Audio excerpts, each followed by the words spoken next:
Yeah, again, today is Monday, April the 27th, 2020, and we are happy to welcome our second facilitator for the day.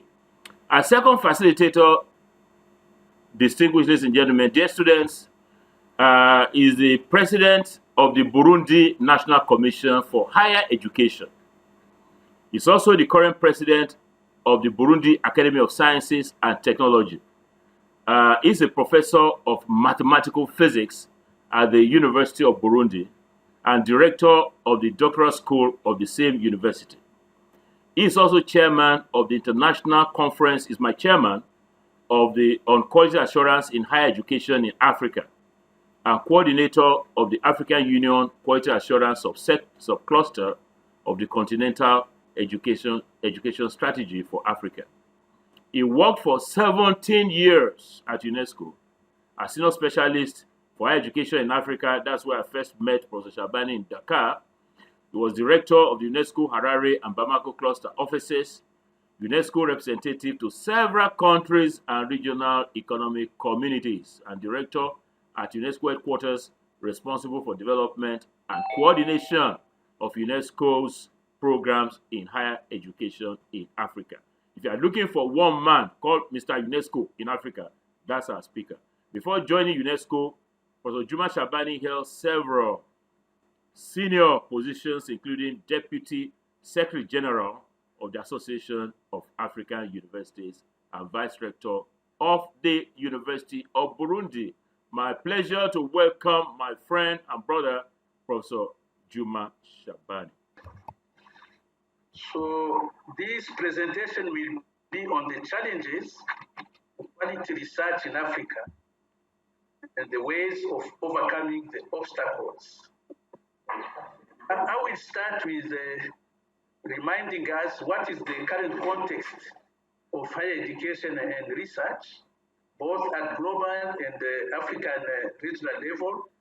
The first one is the knowledge-based economy, which is characterized by rapid expansion of ICT, science and technology, and their use in development.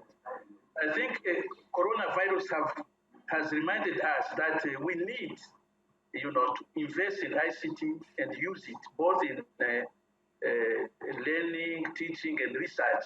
And also today, this knowledge society is characterized by research collaboration, networking, and so on. So universities which are operating outside this framework will be, of course, marginalized.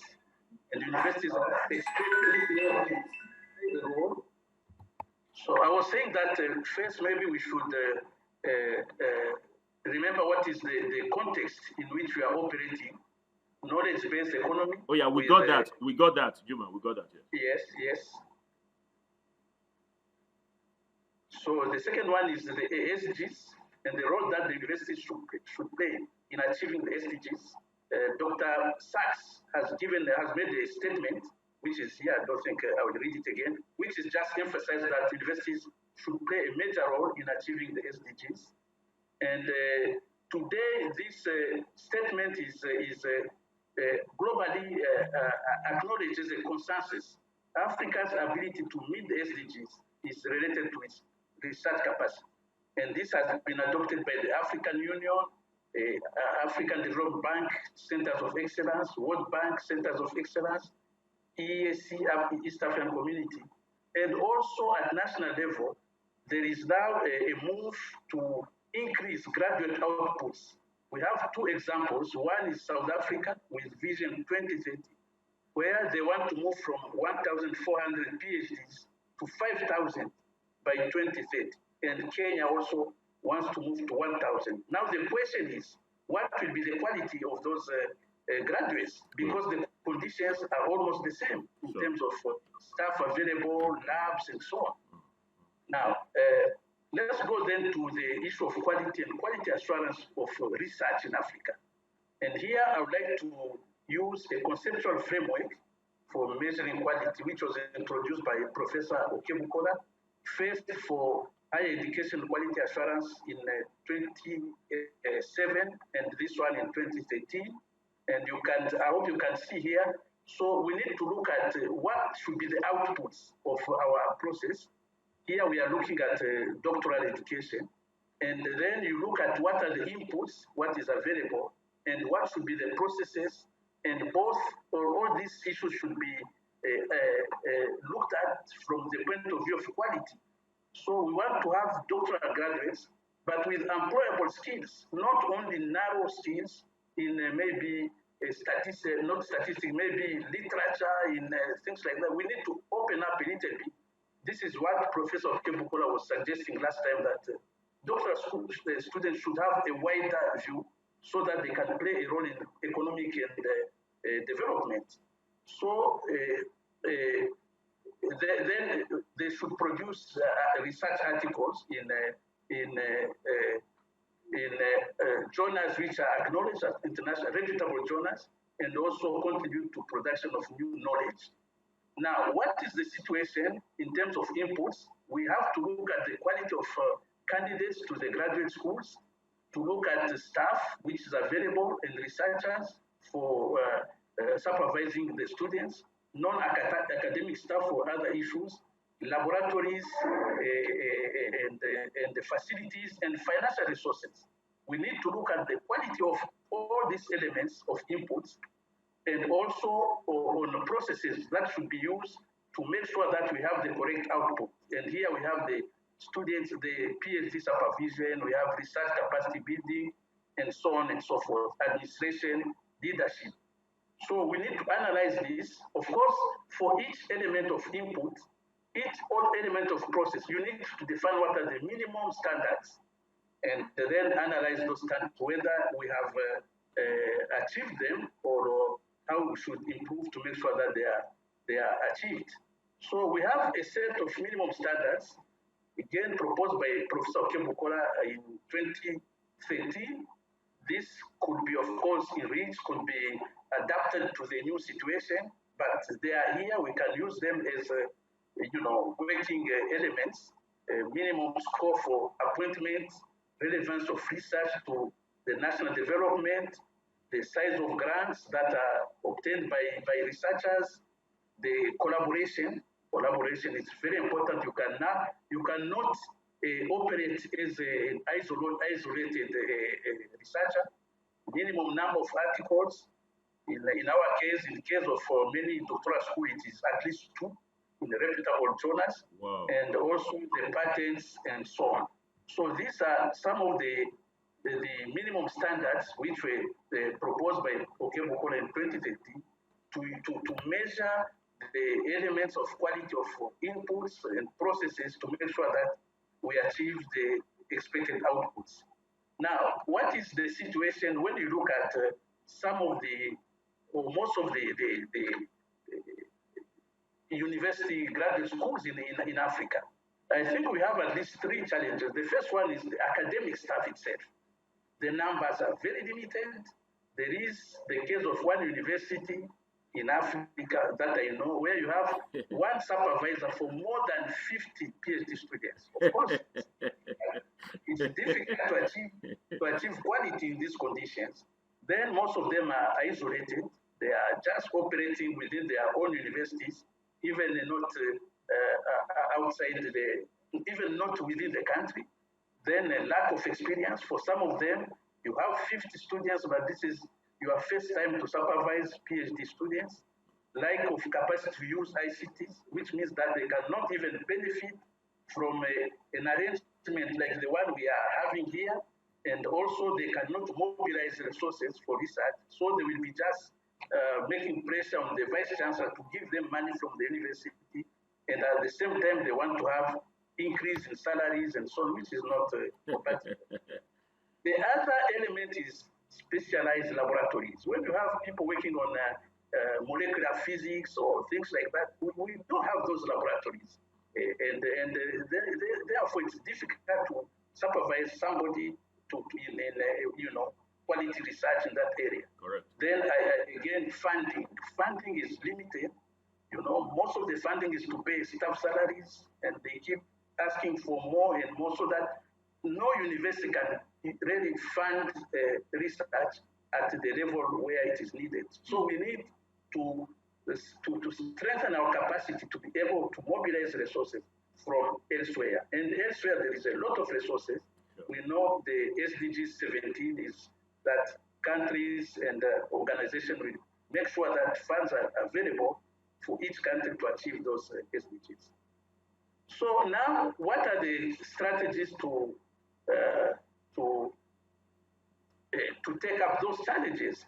I think I would like to take the case of the University of Burundi Doctoral School, because we went through the same kind of SWOT analysis, and we realized that for the school to really operate and to be at the level, international level of achievement, we need to identify some pillars which will make sure that those challenges have been addressed.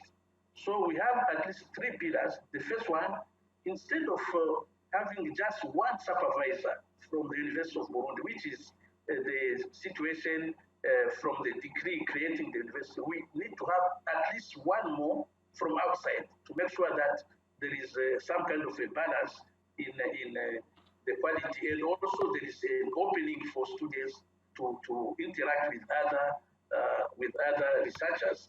The second one is inter-university cooperation, which is carried out through the mobility.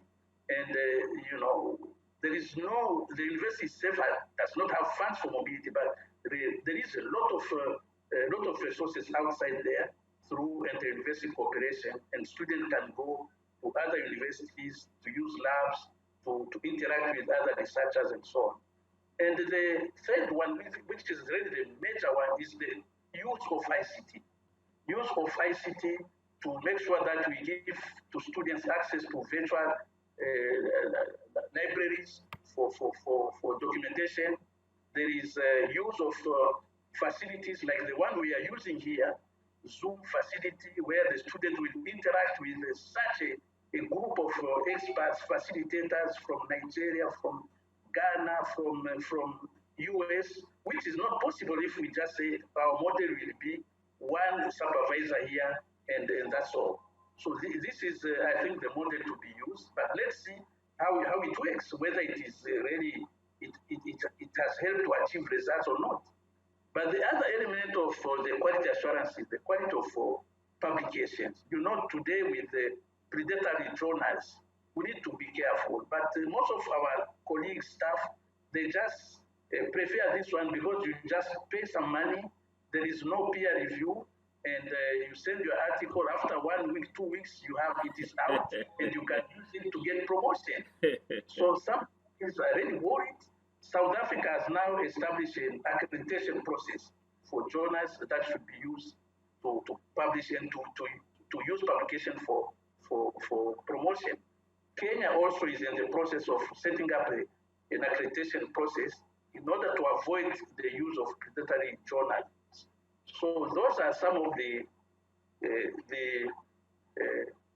strategies to improve the quality of research. Now, let's see how this model has been implemented. In our school, we were lucky to have Professor Okebukola, who accepted for the first 2 cohorts to provide, to give a lecture, to give a course using this kind of model, which was on the use of ICT in doctoral school from title to thesis, which means you start with the literature review, you go on, take the methodology and so on. This was really very helpful, and I don't know how we could have been able to achieve what we have done without this kind of contribution from Professor. Thank you very much from the doctoral school. Thank you very much. Okay. Yeah. So after the course, now every student was trained using individual path. It means if you are in economy, 3 students are there, but you don't have the same kind of courses because the problem are not the same. So one of them will be taking other online courses, some will go on mobility, some will do other things. And of course, it is demanding in terms of coordination, but it works very well. So what are some of the achievements? We have 2 doctoral students, who defended their theses in December 2019. Wow! You see, the school started I think the course was in April 2018. But but 2019 already we had 2, with one of them in mathematics, with 3 publications in international journals. Some of the associate professors at the department, they don't have that kind of production. So they were reluctant to accept that he could present the thesis at that time. The other one is from geology. So now we have we have 35 or 37 students from that first cohort. And according to our planning, at least 20 will finish before April 2021, which is the regulatory time frame of 3 years in the new BMD system. So the other group should finish also maybe by June or July 2021. Regarding dropouts, we have only one student, and this one, he went to Belgium for mobility, and he decided just to stay there and seek asylum. So not for academic reasons, but just personal reasons. Now, if we compare our achievements with countries like Kenya, which is ranked very high in sub-Saharan Africa, if we compare with Kenya, we find out in Kenya, first of all, the government has set up some targets for completion rates for PhD. There, it is 20% of each cohort, which is expected to complete the PhD within 3 years. But there is a study which was conducted last year, 2018, which showed that only 10% of students which were covered by that study, only 20% were able to complete PhD theses. And that took, in average, 6 years. That is double of the normal time frame of 3 years, which is recommended by the government.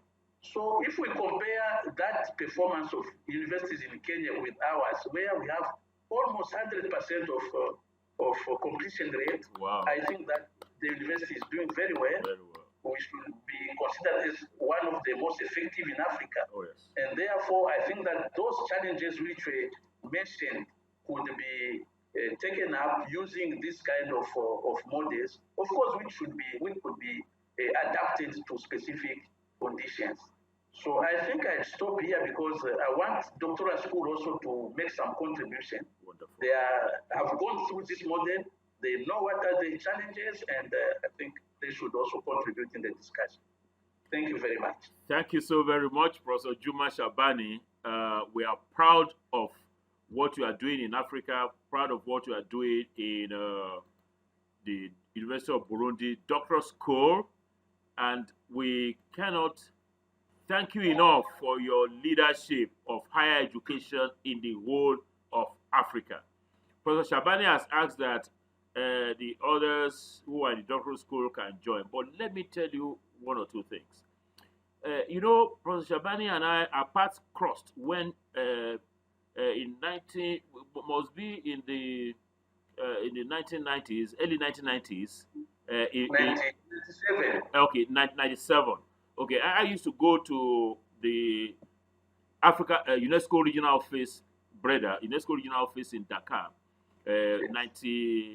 about 93, 4, 5, 6, and then he joined. And I saw in him a man who is going to lead Africa. And since that time, he has been leading Africa as a UNESCO juggernaut. And I owe him, you see, in the academic world, in the world of quality assurance, they take Juma Shabani and Okebukola like brothers. And that's what we have been doing. We've been collaborating, we've been partnering over these years.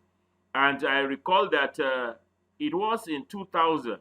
You see, this open and distance learning thing, Juma and I started it way back. This 2020. We started it 20 years ago.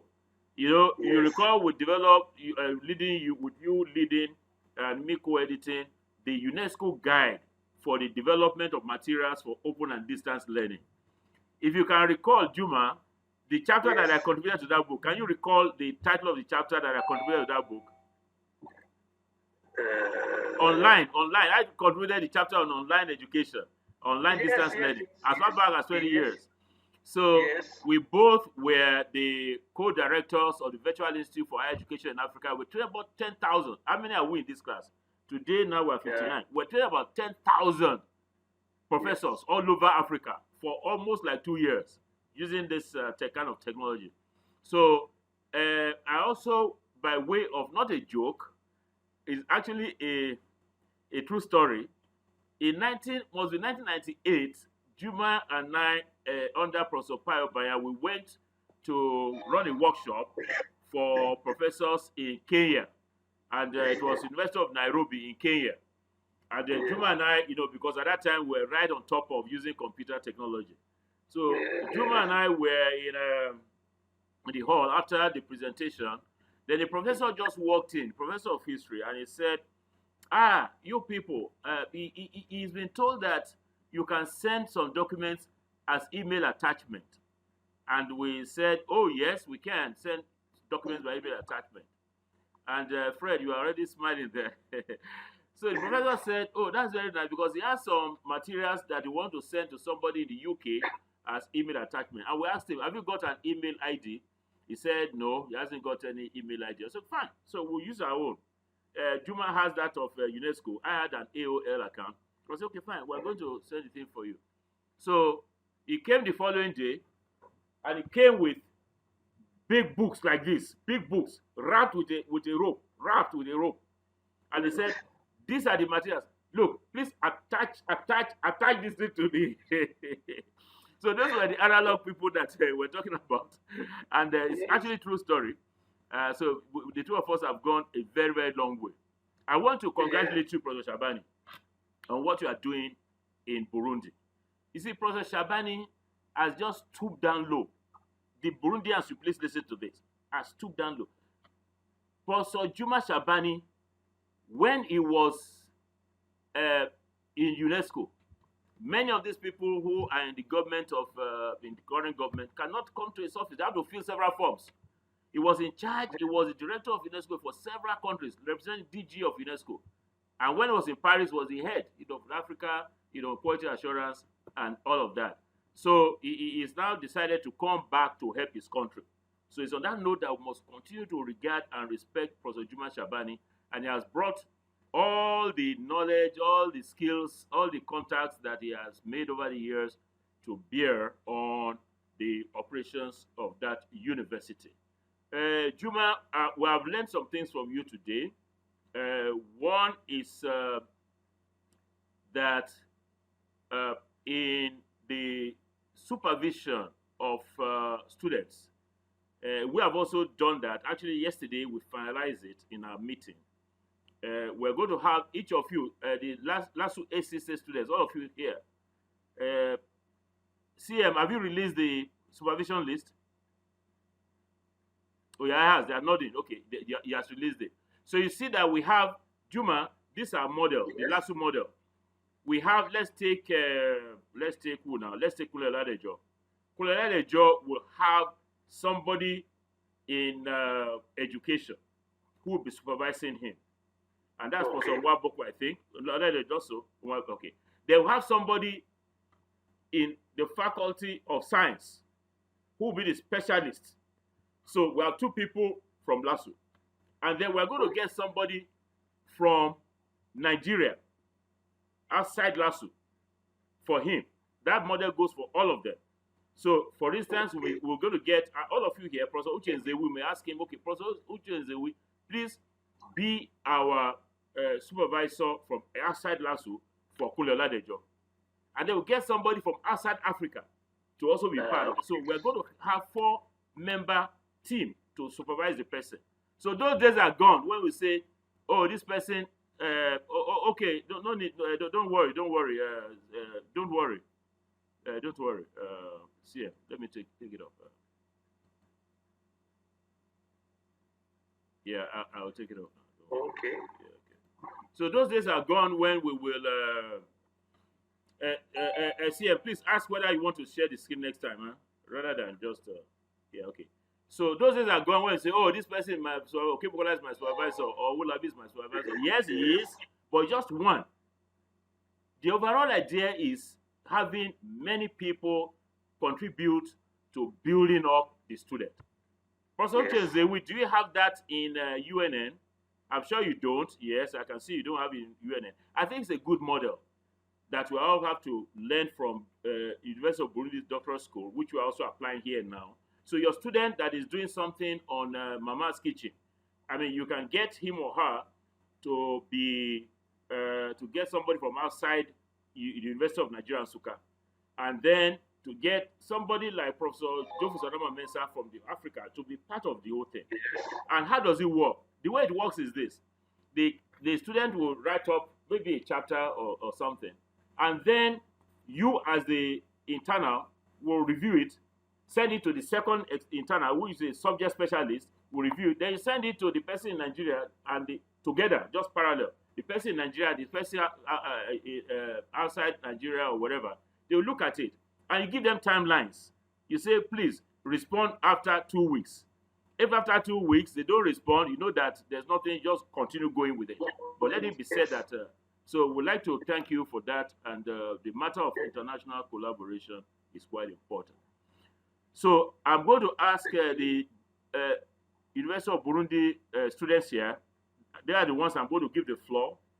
We have about 25 minutes, but we're not going to spend the whole of the 25 minutes.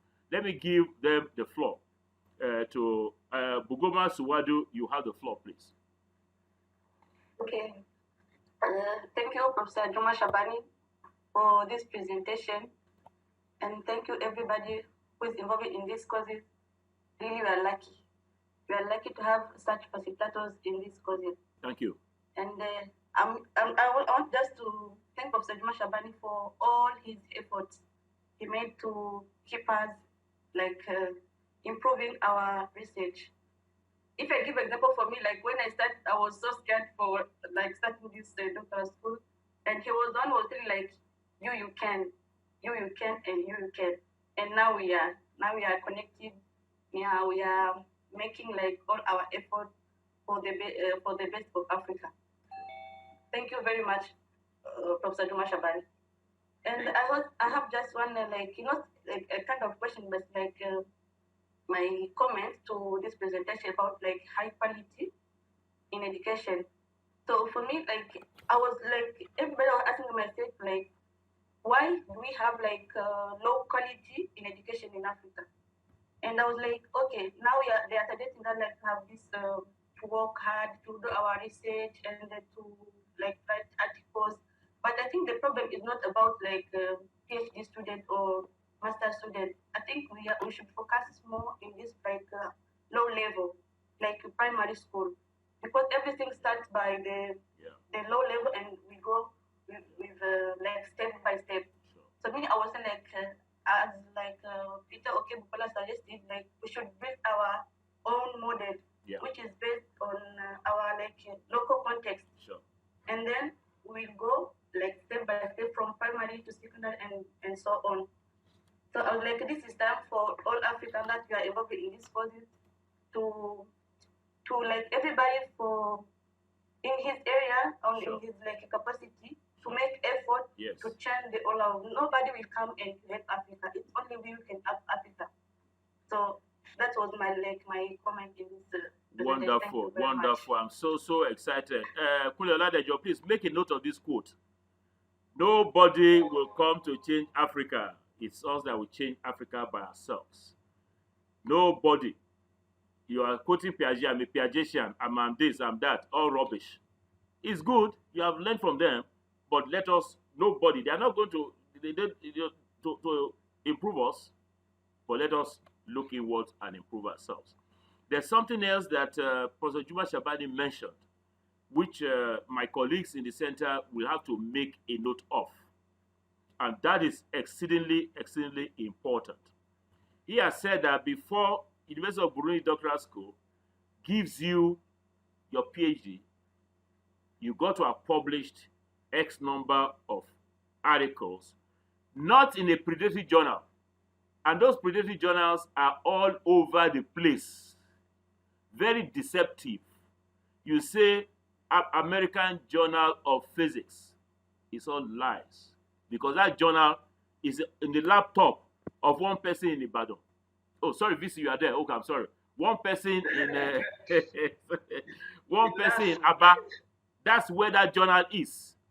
So they will get a graphic artist, they will design nice cover, they will design the whole thing. But when you begin to read inside, you know that this is rubbish. No editorial rigor. You submit the thing, as Professor Shabani has said, the following week you get your letter of acceptance. Just pay some money. Listen very carefully, all of you. Any journal that asks you for money, just know that that's one indicator. That asks you, you've submitted your manuscript. Okay, come and pay $200. So just from that one, because the good journals are subvented by top organizations, by publishing houses. They don't need your money for the reason that they will want, when the journal comes out, they will use it in libraries, and libraries will pay. The predatory journal, there's no library that will buy the journal. So they want to collect their money up front. So it would be nice, Professor Wolabi and the rest, if we say in our Center of Excellence, before you get your master's degree, you will have published two masters, the 18 calendar month thing, 2 journal articles in top-rate journals. I want to define those top-rate journals. For the PhD, you got to have like four articles in top-rate journals. Let me tell you what that is, the effect of that. That one will stimulate our students to do quality research and to let them know that they can contribute to scholarship even at that highest level. So, Burundi people, I'm still waiting. We've seen one of you make comments, yes. Daddy Grandpa, Professor Briggs, you're going to wrap it all up for us. Madam Cecilia, we don't use phone. You have to get a laptop that will be showing this thing. But don't worry, at some point, yes. So, any other from Burundi? If we don't have more from Burundi, then we got to. I'm scrolling now. Yes. Professor Jayola, Emmanuel Jayola, you have done so well. You have done so well because what time do you have in Washington now? In Washington State. This is about 20 minutes to 4 a.m. To 4 a.m. Wow. You have done so well. You have done so well. We are happy and very proud of you. So if nobody else is coming from Burundi, then let me ask Oladejo, yes, I know you're going to ask something. Oh yeah, Potes, take the floor. Yes, thank you very much, sir, to give me the opportunity. It's not a question, but it is a kind of appreciation about the contribution or presentation of our senior, Professor Juma Shabani. I like to think about his effort as a promoter of our doctoral school. Yes. I appreciate the kind of occupation. Every day he asks how the progress of our research is being done. And I take this occasion to thank also all people or any supervisor who is contributing to build the knowledge for as a student of University of Europe. Finally, and most importantly, I appreciate so much Professor Juma Shabani, and I get the opportunity to get him as my supervisor. I encourage even other friends to go forward. Thank you very much. Yeah, thank you very much. You know he's a supervisor, so he's going to give you your PhD tomorrow for the good things that you have said about it. Yeah. So before I take the others, I'd like to thank Professor Juma Shabani for giving me the opportunity to interact 2 years running now. This is the 3rd year with University of Burundi students. I take them a course entitled ICT in Doctoral Research from Title to Thesis. I teach that course for a whole 3 months. And it goes like, it's a weekly, it's a daily thing like we've been doing. And I'd like to thank you, Juma, for giving that opportunity. And as you are aware, I have this philosophy. The philosophy is that whatever knowledge or skills that God has given to me, I should do my best to share with the others. I will never charge anybody for any service. Like you know, Professor Shabani, I offered the training for free, did everything for free. I engaged so many people at the back end that I was paying for free. Yes. And the you also are aware, yeah, Professor Joffa Mensa, yes, I will give you the floor, sir. You also are aware that the overall idea in the world today is about sharing. And I tell you what, I do 100% of the things that I need to do when I'm delivering this course in terms of technology. The reason is that if you get somebody to say, oh, help us fix this thing, the next thing the person will be asking is money. I don't have money to give to anybody because I'm offering a service for free. I'm not making money out of it. So I think we all should imbibe that culture.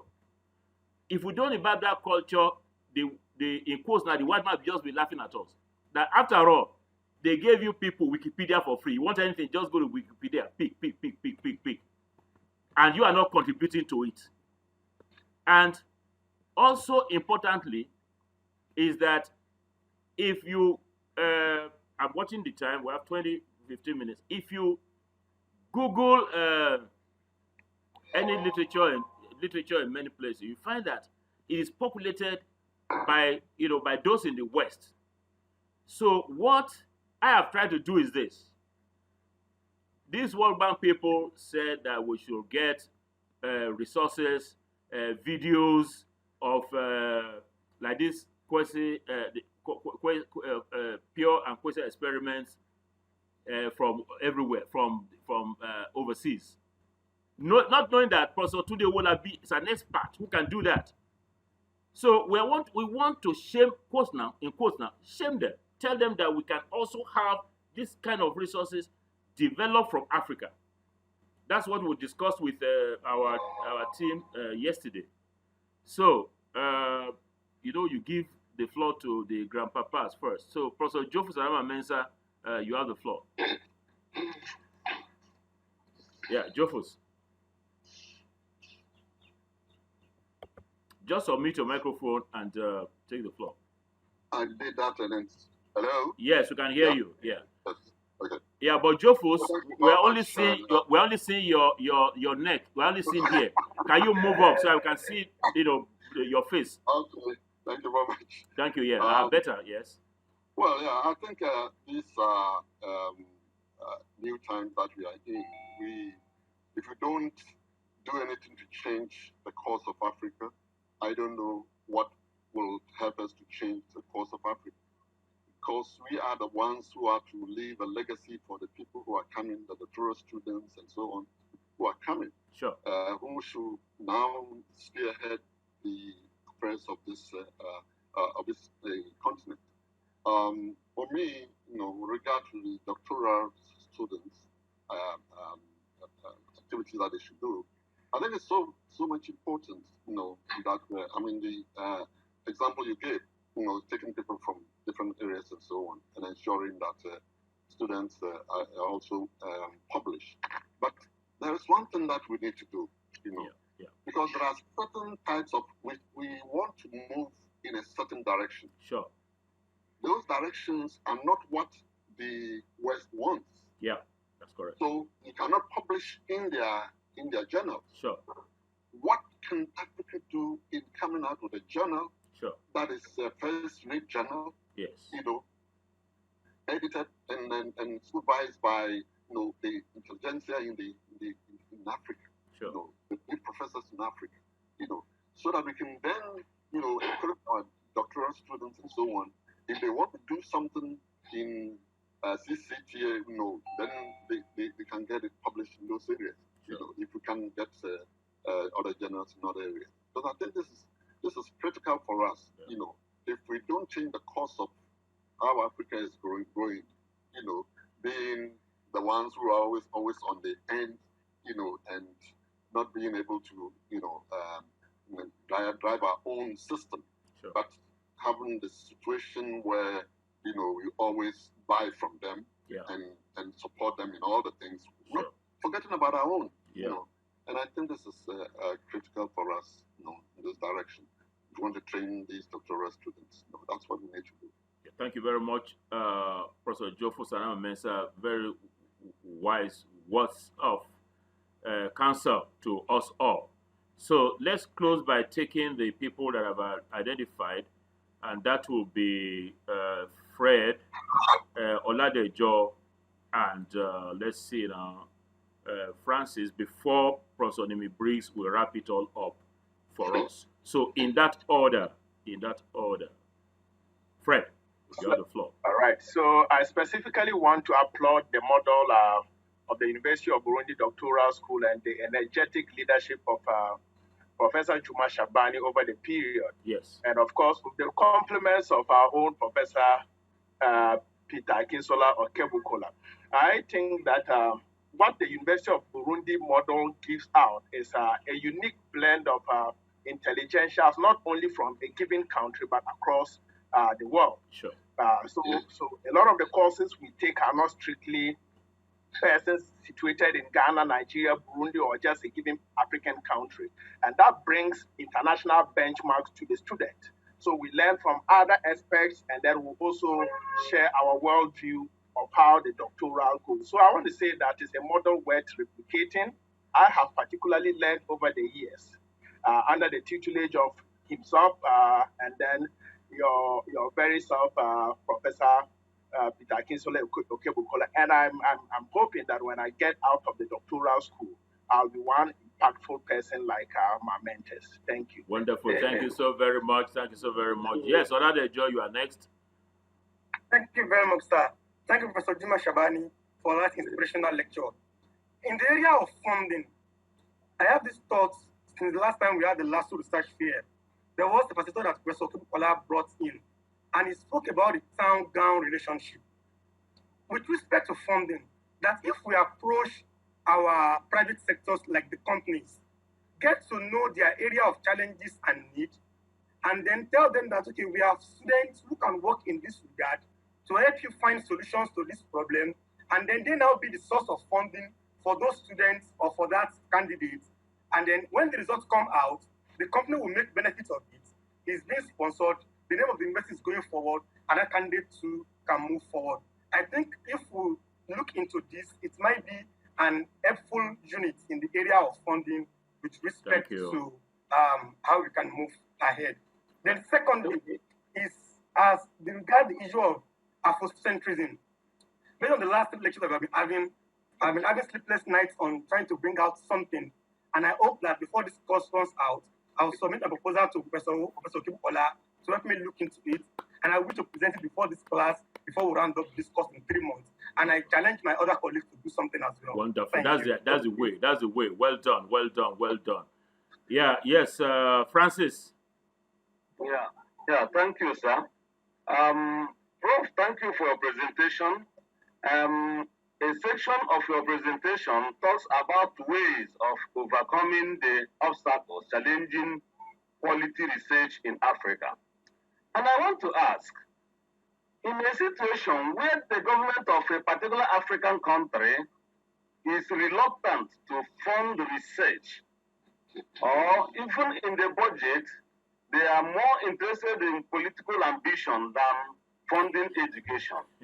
As a result of which, you will have us going on strike due to non-payment of their entitlements. In such a situation, how can we, or how can this body actually improve the quality of research and then make Africa what is expected to be? Wonderful. Thank you very much, Francis. I did say that we'll have Professor Femi Jayola, and I'm going to still ask him. Femi, are you still in class? I know it's 4 a.m. at your end. Are you still in class, Femi? Yeah, it's not. So let's get on with our grandpa, Professor Nimi Briggs. Please give us a wrap up before Professor Juma Shabani now responds. It's my video. Yes, your video is on, sir. You are on, sir. I wish to start by thanking our colleagues from Burundi. I've been very impressed by the quality of the contributions they have made and the essence of commitment I can identify in them. For one thing, I'm ashamed that we from the Anglophone countries, as it were, we're all very, very lazy. We speak very little of any other language other than the English we were brought up. Sure. When I find young men and women like this speaking the language in which they were not originally, taught, I'm very, very enthused. And I want to thank them for how they have taken up this battle and the contributions they are making. Now, having said that, I wish to then go on to the issue of education. Now, education, it was Bill Kyle who told us that education has to do the right thing. Education has to fire our people. Education has to instruct our people that it is only through teaching you that we can get the right type of people to come out tomorrow to look after a particular country. And I'm very glad that I've had the opportunity of participating in this program that is going on because I'm fired. I wish I was much younger than I am now. Because it is true, yes, it is indeed. It is true, this type of commitment, this type of boldness, this type of telling yourself that you can make it, and it's only you who can make it. Exactly. And if you don't make it, no other person will make it. Exactly. It is important that education keeps stressing that. In addition to our teaching photosynthesis, light, what have you, it is also our responsibility in education to teach our people that, look, the ball is squarely in your court, and that the time has come when we must rise up to this occasion to try and do something about it. As for our colleagues, that is Juma and Peter Kebukola, we cannot thank them enough. When I did my sabbatical in UNESCO in 2005, when Peter was instrumental to getting me there, I got to know people in Africa in the educational scene who were really pushing the thing. And of course, I got to know about Juma even before I got to hear about him. Yes. Even before I came to meet him in the course of my subsequent relationship with Peter and the rest. I want to join the others in thanking these two gentlemen for what they have done. And I am beginning to see that a crop of people will come up very soon in Africa that will say that enough is enough, that we too can make it. And it is in that I see some light at the end of the tunnel in this COVID-19 thing, because I believe that the fact that things are no longer going to be what they were prior to this time will in a way be to our own advantage. We will rise up from wherever we are and fight our own detractors and ensure that we have the capacity, we have the ability also to do what all these persons have done. So I want to end by thanking you all, the students, the facilitators and everybody. And of course, our two big stars, Peter and Juma. Thank you very much today. Thank you so very much. Thank you very much, Grandpa. We are honored and happy that you still find time, to see that we are on track and for your words of counsel. So let me ask Juma we have about 3 more minutes to wrap up. Tell us your reflections on the questions we asked or on the comments we made. Over to you, Juma. We have 3 minutes. Thank you very much. Pleasure. First of all, I should like to congratulate LASU for this move, to a model, PhD model, which is involving so many actors. I think this is the way to go. You can be a first-class expert, but there are other people outside who can also bring some contribution from their own perspectives. So thank you, and I think this will also facilitate collaboration between our two programs. Yes. And we are looking forward to that. There was a question on political support to the school and how to fund this research. Of course, at the beginning, the government cannot just accept a model like that, but they will be watching closely and see how you are implementing. Sorry, Juma, we're only seeing your nose now. You need to move up again. Better. Yes, okay. Yeah, so now there is full support from the government, including from the highest level, because we have shown that this model is, the model that could help to train enough human resources for the university, but for even the development. So they are very supportive to this, and we will move forward. The other one was for the quality, to say that this was from Swadu, primary school, secondary, lower levels.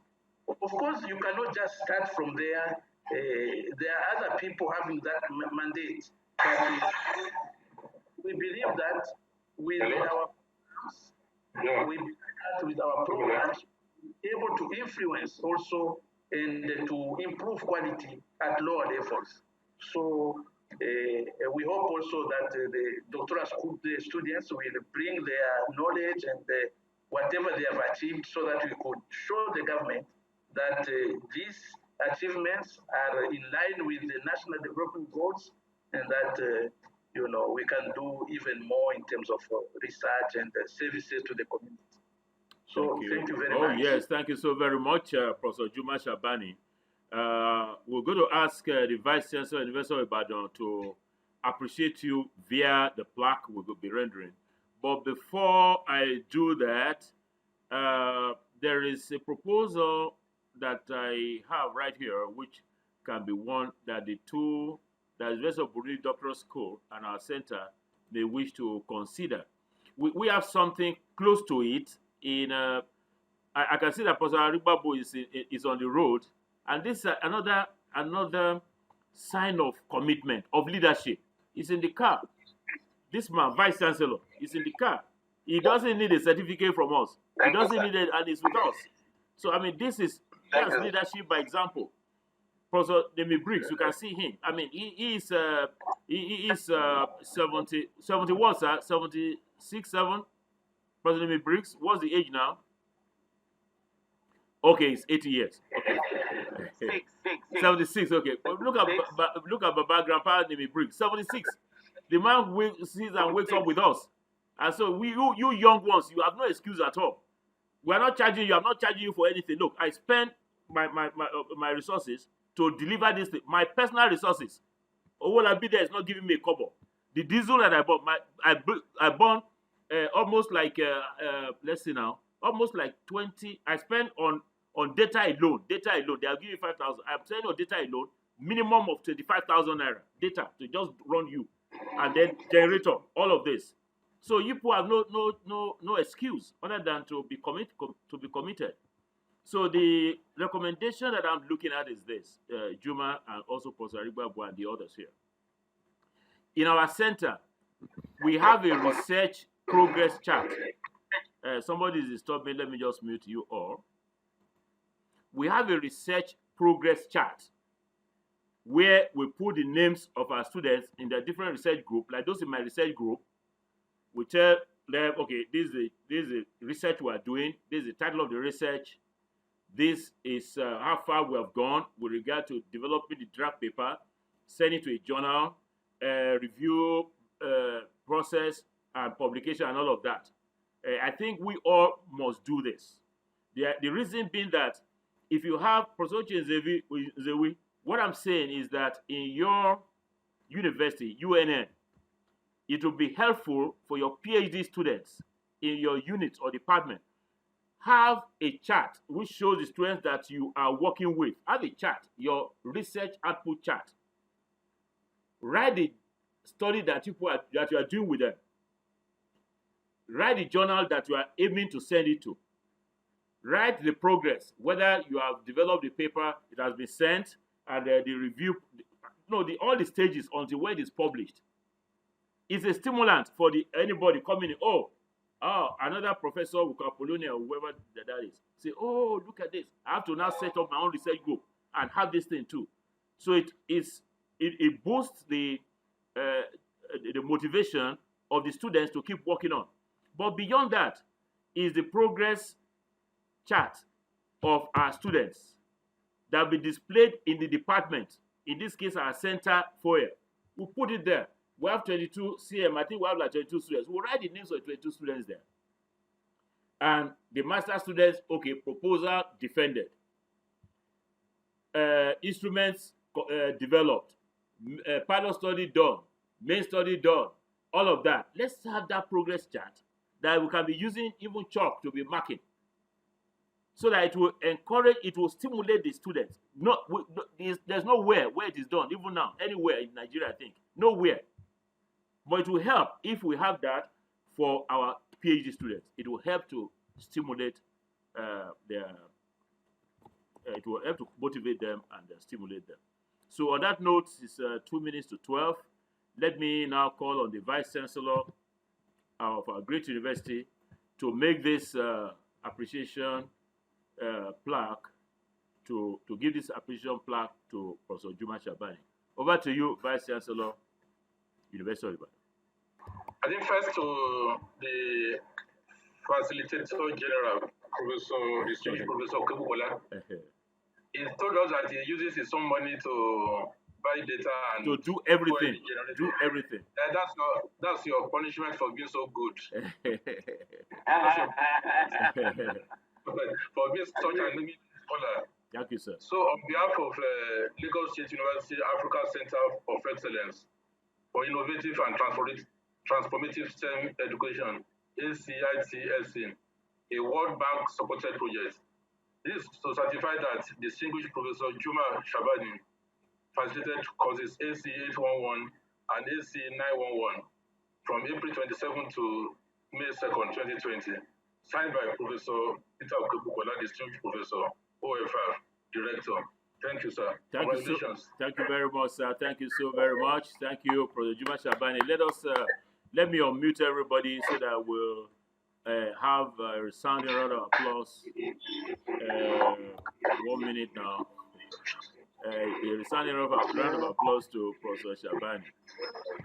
1 minute. Yeah, so that will be it for today. Tomorrow is another day. Tomorrow, we're going to have only one lecture, and that is going to come all the way from Ghana, from Professor Jofus Anama Mensah. Let me mute you all again. Yeah, from Professor Jofus Anama Mensah. He's going to have a wonderful session with us. You already have the calendar for the week. Let me just go through it very quickly with you. The next thing, so let you know what the rest of the week will look like. We have done today. That's Monday. Finished with this. So tomorrow is going to be 10 to 11. Some noise coming from somewhere again. That's Professor Jofus Anama Mensah from Ghana. Then on Wednesday is going to be super exciting too. We have Professor Charles Ayo, Vice Chancellor of Trinity University. We'll be looking at recent developments in computer science and engineering. The ICT people stand by. And then Bill Coburn will be looking at trust in science, implications for science teaching. Thursday, you have your discussion forum. Friday, you have your quiz. Then on Saturday, we're going to have a workshop on ANCOVA, that's analysis of covariance, and multivariate analysis of variance. That's going to be between 9 and 11. So that's how the rest of the week will run. And on that note, I'd like to wish you a very fine and wonderful day. Thank you all so very much, and bye-bye for now.